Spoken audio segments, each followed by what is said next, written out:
Pernah nggak kamu merasa hidup itu seperti mendaki jalan licin yang nggak pernah sampai ke puncak?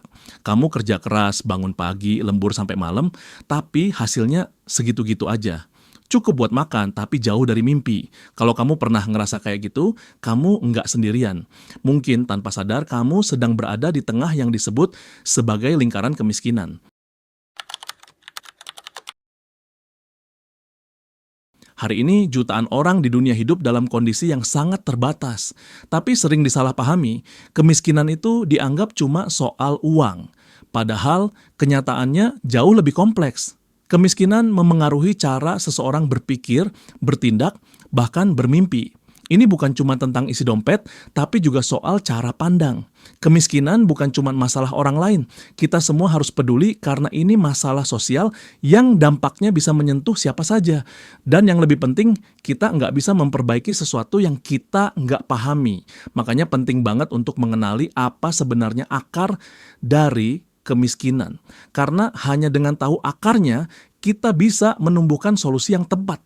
Kita juga harus sadar, di balik angka-angka statistik kemiskinan ada manusia, ada anak-anak yang putus sekolah, ada orang tua yang kehilangan harapan. Kalau kita paham hal ini, kita jadi lebih empati, lebih peduli, dan juga lebih strategis dalam bertindak. Di era yang katanya serba digital dan maju ini, ironi besar masih terjadi. Ada orang yang bisa duduk santai dengan wifi super cepat, sementara yang lain harus jalan berkilo-kilo hanya untuk mendapatkan air bersih. Ketimpangan ini nyata dan kita nggak bisa terus menutup mata. Peduli pada kemiskinan bukan cuma soal memberi bantuan, tapi soal menumbuhkan kesadaran bahwa perubahan harus dimulai dari pemahaman. Seringkali kita kira kemiskinan itu cuma soal penghasilan rendah, padahal lebih luas dari itu. Kemiskinan adalah kondisi di mana seseorang tidak bisa memenuhi kebutuhan dasar hidup, makanan bergizi, tempat tinggal layak, pendidikan yang memadai, dan akses kesehatan. Lebih dari itu, kemiskinan juga membatasi pilihan. Orang miskin sering nggak bisa memilih pekerjaan yang sesuai passion. Mereka terpaksa ambil apa saja yang ada. Mereka nggak bisa memilih pendidikan lebih baik karena terhalang biaya. Bahkan mereka nggak bisa bermimpi lebih besar karena kenyataan terlalu berat. Hidup dalam kondisi serba kekurangan membuat orang cenderung mengambil keputusan jangka pendek. Misalnya, memilih kerja daripada sekolah karena butuh uang sekarang. Ini memang masuk akal, tapi berbahaya untuk masa depan. Inilah yang disebut kemiskinan psikologis. Tekanan hidup membuat orang kehilangan kepercayaan diri dan harapan. Makanya keluar dari kemiskinan bukan cuma soal uang, tapi juga soal mentalitas dan perspektif hidup. Kemiskinan juga hadir dalam bentuk ketidakberdayaan yang terstruktur. Misalnya, akses kredit hanya untuk yang sudah punya jaminan. Sistem pajak dan subsidi lebih berpihak pada yang sudah mapan. Hal-hal seperti ini membuat posisi orang miskin tetap di bawah. Kalau kita sadar bahwa kemiskinan melibatkan aspek sosial, politik, ekonomi, dan psikologis, cara pandang kita pun ikut berubah. Kita nggak lagi lihat kemiskinan cuma sebagai kekurangan uang, tapi sebagai kondisi hidup yang kompleks dan butuh solusi komprehensif. Lalu apa sih sebenarnya akar dari kemiskinan? Banyak yang bilang orang miskin karena malas, tapi itu oversimplifikasi. Akar kemiskinan lebih dalam dari itu. Satu, akar struktural akses pendidikan dan kesehatan yang nggak merata. Anak yang lahir di desa terpencil dengan fasilitas minim jelas punya peluang yang berbeda dengan mereka yang lahir di kota besar. Dua, akar budaya.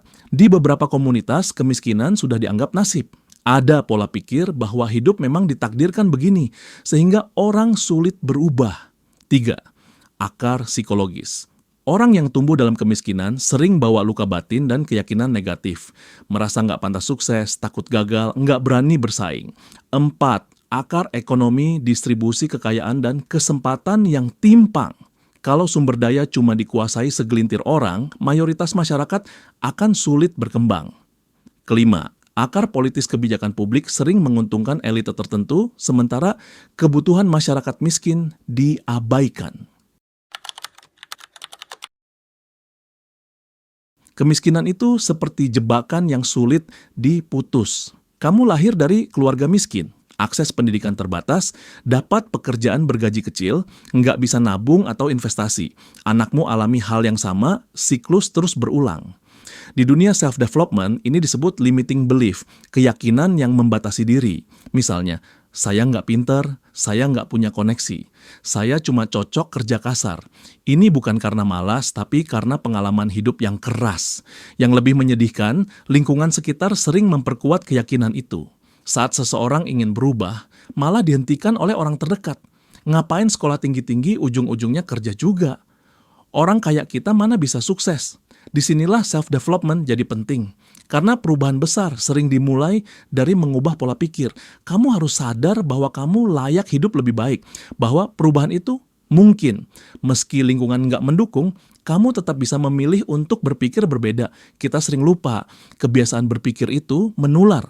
Kalau kamu berada di lingkungan yang selalu mengeluh, lama-lama kamu juga merasa wajar untuk menyerah.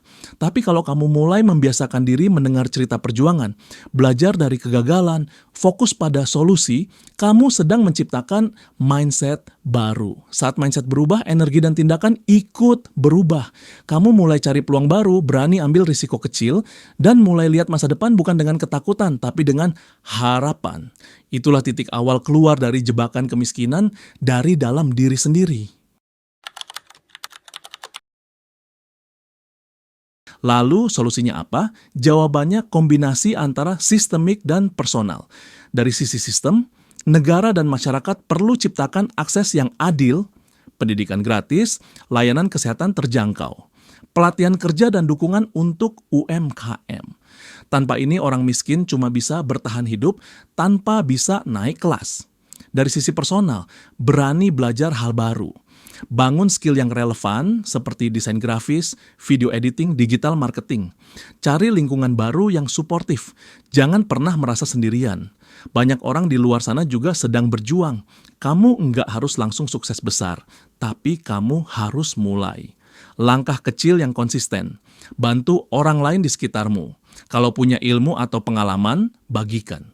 Kalau bisa bantu orang berpikir positif, lakukan. Perubahan sosial butuh perubahan kecil yang konsisten dari banyak orang. Itu bisa menciptakan dampak besar. Satu lagi yang penting, dorong literasi keuangan dan digital. Di era sekarang, kemampuan mengelola uang dan memahami dunia digital bisa jadi jembatan keluar dari kemiskinan. Dan ini bisa diajarkan, dipelajari, disebarkan. Penutup, kemiskinan memang bukan pilihan, tapi bertahan di dalamnya bisa jadi kebiasaan. Dan seperti kebiasaan lain, itu bisa diubah. Kita nggak bisa pilih di mana kita lahir, tapi kita bisa pilih akan jadi seperti apa kita nanti. Kita semua punya luka dan keterbatasan, tapi kita juga punya kekuatan untuk memilih untuk belajar, memilih untuk tumbuh, memilih untuk bangkit meskipun pelan, meskipun nggak ada yang lihat. Perubahan sejati nggak butuh tepuk tangan, tapi butuh tekad. Akhir kata, mulai sekarang tanyakan ke diri sendiri, akar kemiskinan apa yang masih tumbuh dalam hidupku? Dan apa langkah pertama yang bisa aku ambil untuk mencabutnya? Nggak perlu langkah besar. Yang penting kamu mulai. Kalau kamu merasa video ini membuka perspektifmu, jangan lupa like, comment, dan share ke teman-temanmu. Siapa tahu satu video ini bisa jadi pemicu perubahan buat orang lain juga. Jangan remehkan kekuatan langkah kecil yang konsisten. Banyak perubahan besar dalam sejarah dimulai dari satu orang yang memilih untuk tidak tinggal diam. Kamu bisa jadi orang itu di lingkunganmu, keluargamu, atau komunitas kecilmu. Ingat, keluar dari kemiskinan bukan cuma soal jadi kaya, tapi soal hidup dengan martabat, punya pilihan dan punya mimpi yang tidak lagi terkubur. Semoga video ini jadi cahaya kecil yang memantik langkah barumu hari ini.